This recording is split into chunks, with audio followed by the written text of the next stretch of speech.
Welcome back here. The world knows very little about Darren Wilson. Other than these grainy pictures of him, we barely know what he looks like. And he hasn't said a word publicly about the death of Michael Brown. But now I'm going to let you in on a secret. Some high-profile news anchors have met Wilson. They've talked with him one-on-one in secret locations, entirely off the record, all in the hopes of landing his very first television interview. Now, because it was off the record, those anchors can't talk about the meetings, and their networks can't really even confirm that the meetings happened. But here are the anchor names that I know, according to my sources, with the caveat that others may have also met with Wilson. NBC's Matt Lauer has met with him. So is ABC's George Stephanopoulos, CBS's Scott Pelley, and both the primetime anchors here at CNN, Anderson Cooper and Don Lemon. Again, maybe other anchors as well. I have a feeling some anchor at Fox. I just don't know the name, but that's what my sources are telling me. So this pursuit of an interview, it's always a high-stakes game. The media plays it in every big legal or criminal case. And Jim Moret, the chief correspondent for Inside Edition, has been personally involved in these similar behind-the-scenes efforts. So he joins me now from Los Angeles to shine a light on how it works. Jim, you were actually the winner in one of these big booking contests. I know it sounds weird to describe it that way, but that's how it is talked about in TV. So tell me about how it works. Okay, well, the example you're talking about is some time ago, but it was a big interview for us. George Michael had been arrested in Los Angeles for exposing himself in a men's room in Beverly Hills. And following that, everybody wanted to talk to him. Now, I know that Maria Shriver over at Dateline at the time was very close to, if not locking him up, actually locking him up and booking him for a Monday or Tuesday show. We, on Friday, had made arrangements to go live to tape and broadcast Friday night, and it would be international then Saturday morning over in England. And that was really the pivotal point for George Michael, because we didn't realize it at the time, but on Sunday, that Sunday, the tabloids were going to out him as gay. He knew about it. We didn't know about that, but he chose us because our venue, our network, CNN, I was with at the time, was able to trump those British tabloids. So it's really a couple of things. Look, the anchor names that you mentioned, think about the heady experience for an individual who's approached by Matt Lauer, by say, Anderson Cooper wants to talk to you.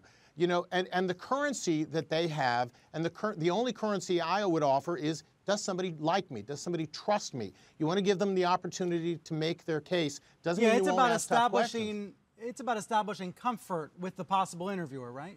Absolutely, absolutely. And look, if Anderson called me, I know Anderson from TV. I've met him. I like him. I trust him. Trust is his currency, really. Now, but you have really a couple of things to consider.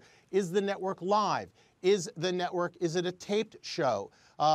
Fast forward to last year. Sidney Leathers was in that controversial texting or sexting with Anthony Weiner when he was going to run for New York mayor. She didn't feel comfortable going live at that time. We got her because we were taped. I spoke with her.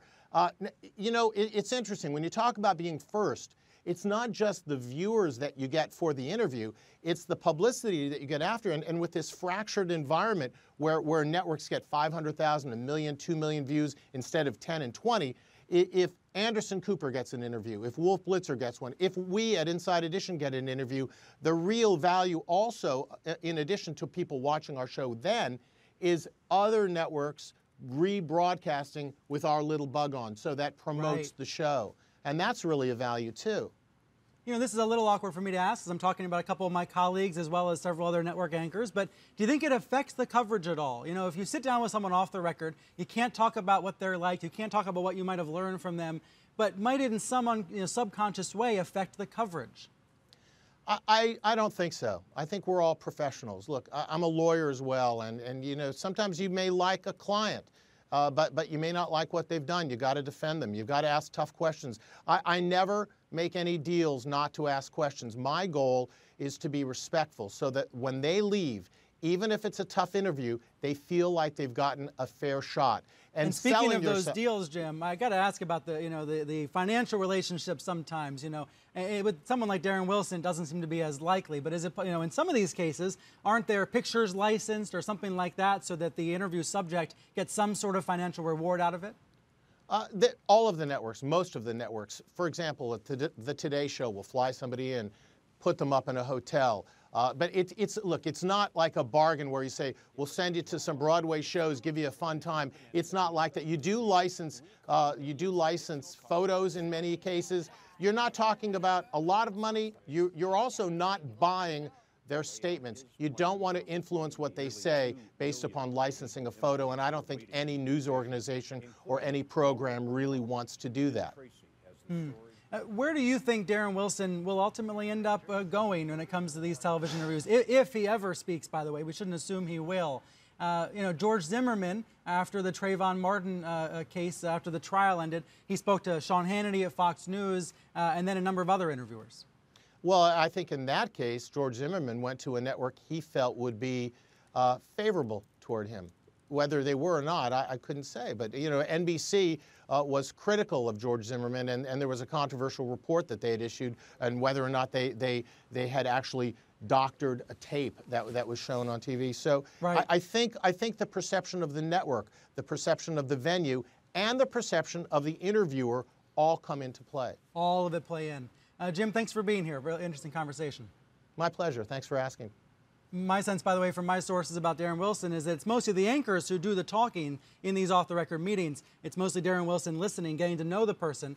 We will see if he decides to ever give a first TV interview.